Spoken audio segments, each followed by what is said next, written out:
এবং ভগবান যে সমস্ত ভক্তরা এবং মায়েরা উপস্থিত হয়েছে আমি সকলের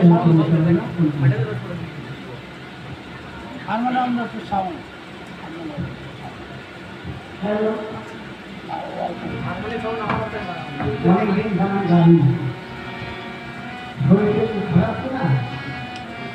গান তো গাওয়া হয় না কিন্তু আজকে মনে হচ্ছে যে গান সাউন্ড নেই তো মনে হচ্ছে না হলে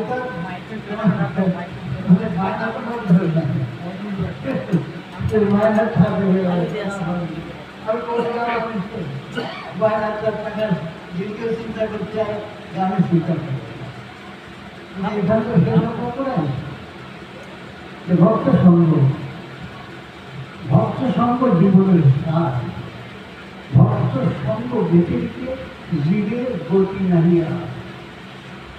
এই সেই ভক্ত সঙ্গ ভগবান তারা দেখি নাই শুনেছি মাত্র তার কথা আমরা দেখি নাই নাম শুনেছি পশ্চিমী কোথায় আমরা দেখি নাই নাম শুনেছি একটা গান গাচ্ছি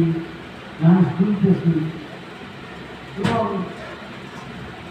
আরো অনেক মহাজন বিরামন গোলক দর্শন বর্জন দর্শক মৃত্যুঞ্জয় ঠাকুরের সমসাময়িক যে সমস্ত উন্নত মানের ভক্ত ছিলেন তাদের কিন্তু আমরা দেখি না তাদের কথা আমরা শুনছি তাদের কীর্তন আমরা করতেছি যেখানে যাচ্ছি বিরামনের কথা শরৎ পালনের কথা ঠাকুরের কথা বলছি তাতেই আমাদের সম্মান বাড়তেছে মানে খাওয়ার অভাব নাই সবাই আসো আসো আসো ডাকতেছে অনেক শ্রদ্ধা বলে আমাদের আমন্ত্রণ করছে কিন্তু আমরা জানি কি কিছু জানি ওই কয়েকজনের নাম শিখেছি তাই বলতেছি আর আমার খাওয়ার অসুবিধে নাই বুঝছে এই একটা আমার ব্যবহার তো যাই হোক মনে হচ্ছে কি যারা আমাদের সাথে ছিল এই আমাদের পিছনে গান হতো গাইছি কয়েকবার আমার কিন্তু মনে হয় আমার সব ভক্তের মধ্যে এসেছে অনেক গান সব গান মুখস্থ গান মনে সরস্বতী বলি অনেক বাবু বলি না কি বলি তো আপনারা বলছি আমার সাথে গান হয়েছে উনি সরকারে উঠেছিলেন পরিচয় দিলেন ঠিক ঠিক কিন্তু আমি চিনতে পারি এই জন্য কষ্ট করবেন না সত্যি আমার শুরু 18 বছর বয়স যারা যারা যাদের সঙ্গে গান গাইছে একজন বেশি হয় আমি আছি যারা আমার যাদের সঙ্গে গান করেছি তার কেউ বাসে যাদের সঙ্গে সঙ্গ করেছি ঘুরে বেড়াইছি তারা একজন বেশি হয় আমি আছি আপনার পক্ষে যা বলে ঠিক মরণশীল জগৎ কেউ বেঁচে থাকে এটা চিরন্তন সত্য কথা যে কেউ বেঁচে থাকে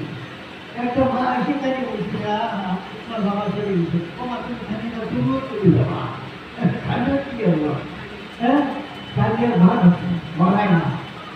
তোমার তুমি কবে যাবে ঠিক আমি কবে যাবো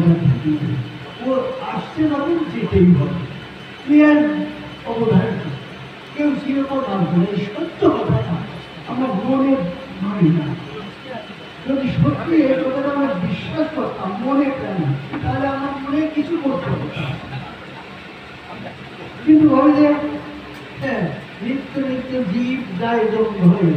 অবশিষ্ট যারা তারা ইহা মনে করে আমি তো চিরজীবী নাকি হোক হয় ইহা ছাড়া কি আশ্চর্য হোক মহাশয় মানে মানুষ বলে যাচ্ছে আমি চিরকাল বেঁচে থাকি ইহা ছাড়া কি আশ্চর্য কহ মহাশয় মানে আশ্চর্যের ভয় চলেছি পড়িয়ে যাচ্ছে করুন হচ্ছে আমি বলি না না মানুষদের জগতে সবাইকে বলতে হবে এখন এই যে বিভিন্ন জায়গায় সাধু সঙ্গ করেছি ভক্ত সঙ্গ করেছি অনেক কথাবার্তা শুনেছি নাচ করেছি তারা চোখের ঝড়ও এসছে, তাদের গান শুনে নিজের গান গেয়ে গেছে, কিন্তু কাজ করলাম কি করবো? এই একটু গান শুনে একটু শহীদ দর্শন দিল, বাড়ি যত মনে থাকে সব বই মনে থাকে, আবার পরে গানটা বসে ভালো না আমার ভালো। কিন্তু যা করিয়ে গেলাম, যা মানুষের দিলাম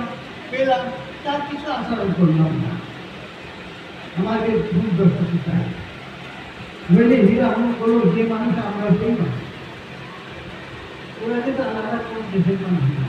এই দেশের মানুষ। তারা জন্মগ্রহণ করেছে, তারা মরে গেছে, আমরা জন্মগ্রহণ করছি, আমরা মরে গেছি, একই দেশের মানুষ। আমরা হরিচাঁদের নাম করতেছি, আমার খাওয়া দাওয়া হবে না, তারা হরিচাঁদের নাম করছে, খাওয়া দাওয়া হবে না, কিন্তু তারা অমর, আর আমরা বলে গেলাম ওই নাম নেই। এই বলি পার্থক্য, আমরা তাকে নাম করছি, খাওয়া দাওয়া হচ্ছে না, কিন্তু তারা নাম করেছে, তারা অমর হয়ে গেছে, আমরা তো অমর হচ্ছি না কেন? এই জায়গাটা কি করবি, এই বিষয়টা বুঝতে পারলাম না। তাই মনে করলাম ভেবেছিলাম না, বোঝা যায় না, বোঝানো যায় না, তবু ভেবেছি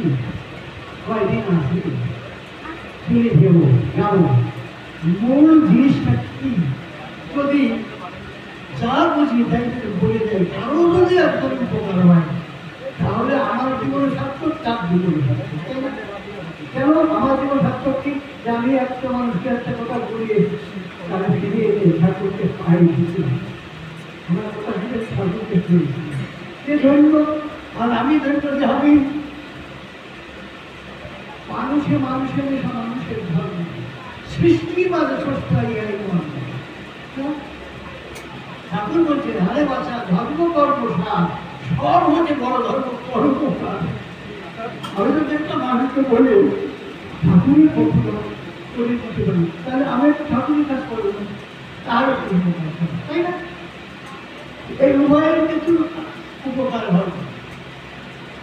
এই জন্য মনে করেছি যে দুটো কথা বলে সরকারকে ধ্যান দেয়। তা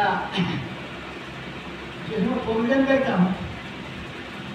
একটা বর্ণনা লিখেছি হরিচাঁদে, তাই ভূ অঞ্চলে গেলে ওই বর্ণনাটা আমি বলতাম, ওই আসতে বলতো সরকার প্রায় এই বর্ণনাটা আবার বলে, আর ঠাকুরের কথা আছে তো, তারা হয়তো ঘর আবার বলতো। তা মনে করছি বিবেচনা আজ কিছু বর্ণনা করবো, বর্ণনা কি বর্ণনা? আগে বলছি হরিচাঁদে যার জন্য প্রমাণে থাকে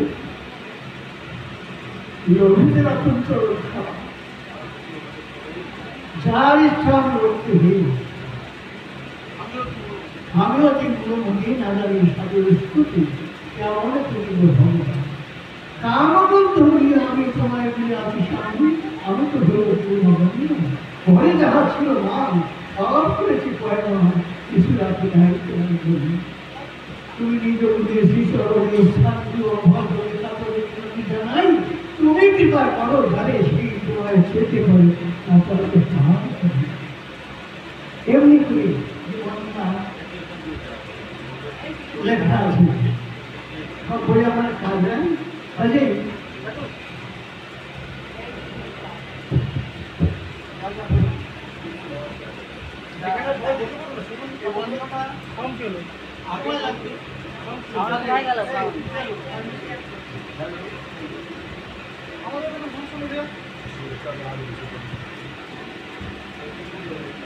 ভিতরে নামা লাগিছে, ভিতরে যাবো তো ভিতর থেকে নামা লাগিছে, ওইখানে না সিরিকা কইখানে না, এখানে কিছু না।